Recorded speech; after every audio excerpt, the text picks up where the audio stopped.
आज होछि कारगिल विजय दिवस। कारगिल युद्ध रे ओडिशारु प्रथम शहीद होइथिले कटक जिला निश्चिंत कोइली ब्लॉक जनार्दनपुर ग्रामर गोपीनाथ महाराणा। गोपीनाथ मात्र 18 वर्ष बयस रे 528 बाटालियन रे जोगदी ड्राइवर भावे कार्य करथिले।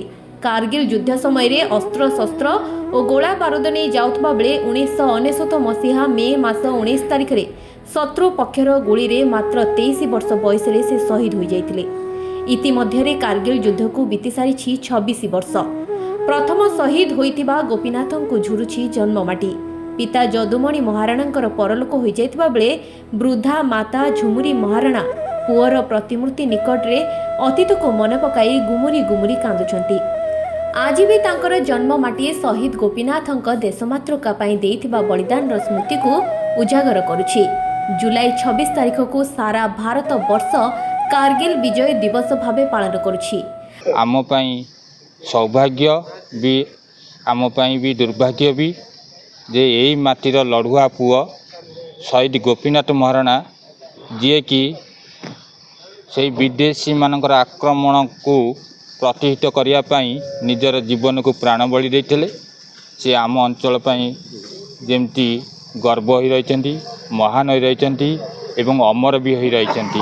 आजिर दिन में पाकिस्तान विरोध में भारतीय सेनार बृहत विजय होइथिला।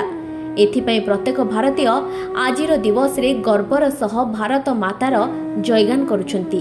कारगिल विजय दिवस रे जन्म माटी रे थिबा प्रतिमूर्ति रे बहु विशिष्ट व्यक्तिंक समेत ग्रामवासी जनसाधारण गणमाध्यम व्यक्तिविशेषंक सह वरिष्ठ सांबादिक अभय जेना पुष्पा माल्यार्पण करी श्रद्धांजलि ज्ञापन करछंती। कारगिल विजय दिवस रे जो माने बलिदान देइछन्ते मु सेमानंकर स्मृतिचारण करुछि जे सेही भली अदम्य साहसी युवक माने आम अंचल बाहरी यही सेना रे रही से माने देशमातृकार सेवा करंतु। जयभली भाव में गोपीनाथ आम गाँ पई गौरव रखिछि एवं देश पई मध्य गौरव रखिछि।